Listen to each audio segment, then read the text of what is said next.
And so on the topic of the 2025 or the upcoming mayoral election, what do you think are the biggest talking points that citizens who are going to be voting in this election should look at, and even people who aren't going to be voting, if they're just interested in this election, what should they be really looking at? How are things going to be playing out during this? Well, number one is the Mamdani effect. Okay, there are significant concerns in the business community about what his policies would mean to real estate, to the business climate of New York City, the potential outmigration of the tax base and businesses to other markets around the country, like Dallas or Boca Raton, Florida, or Charlotte or Raleigh, even regional alternatives like Jersey City across the Hudson River. And look, I mean, this is great political theater happening in New York City. You have some larger than life political candidates here. Andrew Cuomo, of course, politics in his DNA. Um, Eric Adams, a very colorful character. You have the potential involvement of the Trump administration trying to to convince Eric Adams to get out of the race. Curtis Sliwa, of course, who is a larger than life New York City personality going back to the 70s. And Mamdani, who, despite the concerns that many have about what his policies would mean for New York City's economy, has proven himself to be a magnificent and engaging political candidate. Now, John, you've advised companies in and out of New York City for decades, right? From your perspective, how high are the stakes in this mayoral race, especially in the city's business community? The stakes could not be higher. There are significant concerns about what policies like rent freezes would mean with respect to making it more difficult and costly to bring apartments to market. Concerns about what his police commissioner appointment would mean for public safety and the migrant crisis that's been a business climate factor over the past several years in New York City. The concerns about what his overall policies towards the business community would mean. Things like the REAP incentive, which incentivizes companies to expand and grow in New York. That particular incentive expires in about 3 years. So there are significant concerns, and this has not gone unnoticed amongst many real estate markets around the country. I mentioned a few earlier, but there's a real perception here that this is really an opportunity for Wall Street, for some of the new Wall Streets, to attract banking and financial services and other types of high-tech industry that could potentially leave New York to lower cost, less taxed areas. And look, this has been an issue that New York has dealt with over the past decade, the migration of billions of dollars of taxable income out of New York to states like Florida, Texas, Tennessee, and the Carolinas. And now I want to ask this, and basically to ask essentially from a business perspective, who would be the biggest threat to businesses in New York City if they won the election? Well, clearly, Mamdani Right. has generated an enormous amount of concerns. He will run the city as a full-on socialist or communist-run city, similar to how Chicago is being run now. Okay, if you look at the nation's national real estate scene and business climates coast to coast, there's really been this out migration of taxable income and businesses from cities like San Francisco and Los Angeles and Chicago uh, to lower tax, lower cost states that really promote themselves as providing a better return on the tax dollar to taxpayers and to job creators. Crime is a significant factor there also. Look, there's crime everywhere, okay? But states like Florida, Texas, and the Carolinas, they prosecute crime, and that makes job creators feel better. You look at some of the outspoken CEOs, like the CEO of Pfizer, who's come out and expressed concerns about Mamdani. Bill Ackman, okay, Tish Spire has come out with concerns. John Catsimatidis, okay, and one thing above, beyond the rent control and the free buses and the concerns about his posture on crime is this boycott of doing business with Israel. Okay, FDI is a major economic development opportunity for high growth markets across the country. To have that type of policy could really result in a difficult industry attraction and FDI recruitment, which has always been fundamental to the Big Apple. I mean, what's made the Big Apple so successful, becoming such a global powerhouse, is its connectivity to the global marketplace, welcoming capital for markets around the globe. Now, I think my biggest question here, and I say this as a New Yorker myself who lives in the city, why aren't people listening to those who, pump money into the city? As you mentioned, so many people have warned about um, the candidate Zohran Mamdani. However, there are still three other candidates in the race, as you've also mentioned earlier. You have Curtis Sliwa, you have Mayor Adams, who's currently in office, and then you also have Andrew Cuomo. The biggest thing that I want to ask is going back to what I said. How is no one listening to the businessmen, right? Because if you look at the polls, Mamdani is still killing it, right? And Right. is this going to come down to Cuomo or Adams having to concede to let it be a one-on-one? Or is this gonna just sadly be the reality of what I guess NYC could be going towards in the future? The thought was that the field will narrow out after the summer. Everyone's back from the Hamptons or the Jersey Shore, now focused on the next 2 months of this election. We will see if the field narrows. We earlier mentioned the prospects, the potential of Adams accepting a position in the Trump administration, potentially the ambassador to Saudi Arabia.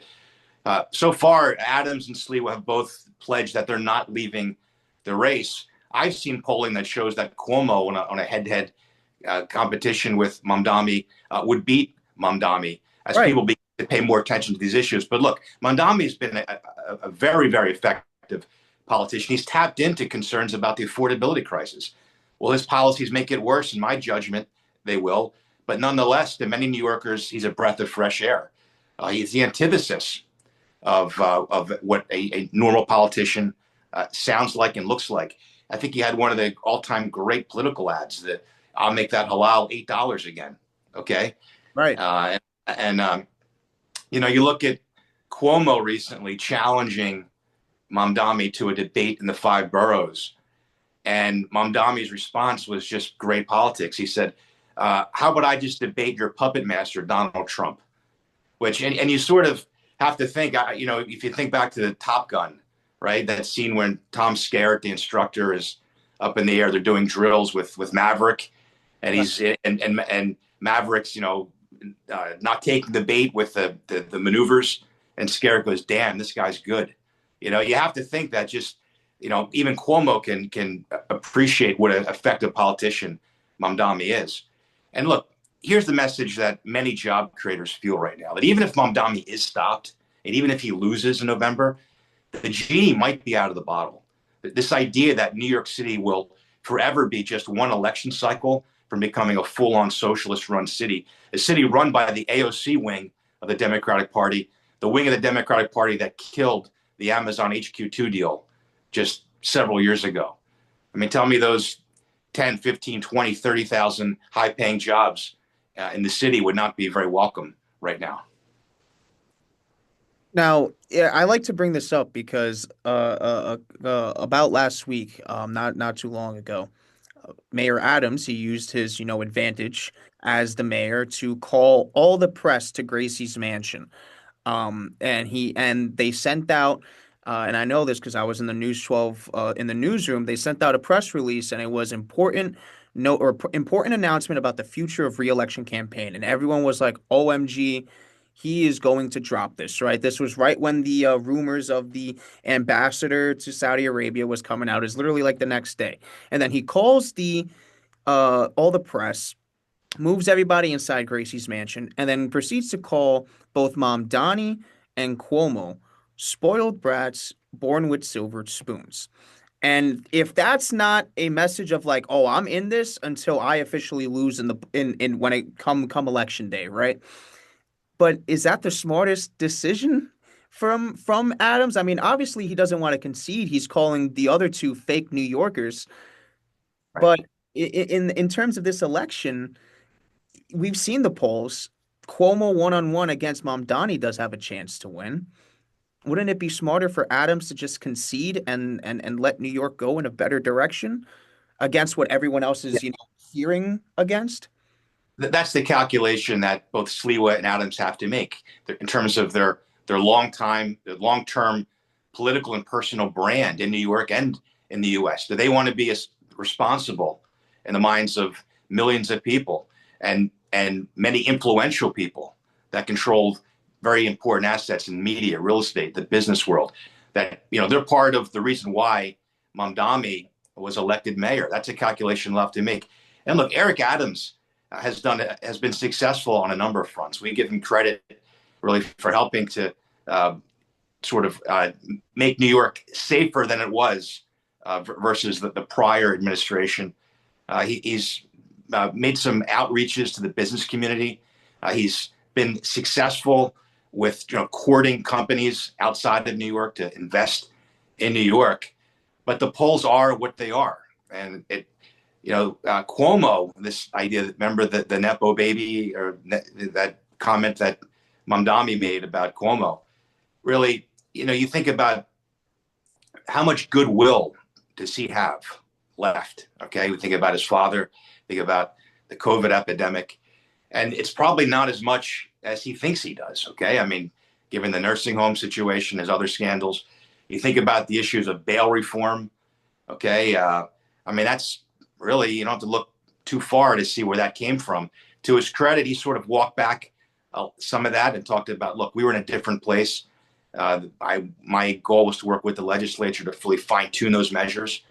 We'll see. But look, the polls are where they are. He appears to be the best bet to stop Mamdani, and he's used language that's pro-business. Cuomo's come out and talked about how important it is for New York to keep as many companies and corporations. That's where employment comes from. It's where wealth comes from. It's where philanthropy comes from. It's where the quality of life. I mean, having offices full Monday through Friday, 9 to 5, helps retail. It helps restaurants. It helps hotels. It helps small businesses.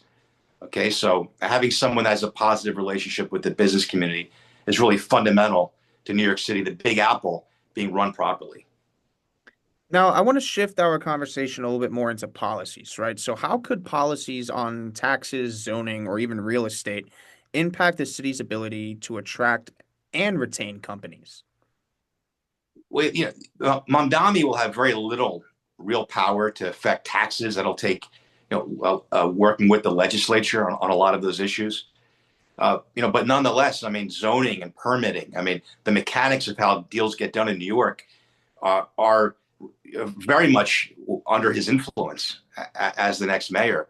He'll be able to really be a big problem. Okay, and it's one of the reasons why some of the top developers in New York are exploring, doing projects outside of the city. It's already difficult enough to get projects over the finish line today with high financing rates, with inflation, with the geopolitical tensions, and concerns about tariffs and building costs, and the how expensive it is to secure construction labor. So you add in anti-business policies with respect to zoning and permitting and rent controls. It will be a significant problem. I could just tell you, in our business, in the site selection business and the real estate business, phones have been ringing off the hook in high growth markets in the Sun Belt, in like Nashville, Dallas, Boca Raton, Palm Beach, Miami, Raleigh, Charlotte. Okay, this is not hyperbole. This is real. Money goes where it's welcome. Now, this might be a deeper question than it may seem, but is New York City profitable for these big corporations as is, regardless of who's in the mayoral office? And I only ask this because after COVID, office vacancies are still at an all-time high.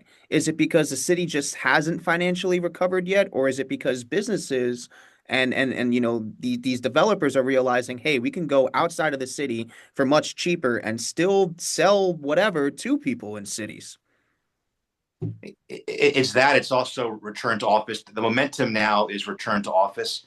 New York has an inventory of Class A amenity-rich office space that is outperforming most other office markets around the country today, just given the size, the diversity, the connectivity, the global importance of the New York City brand across a number of industries, obviously banking, financial services, multimedia, healthcare, high tech, cybersecurity.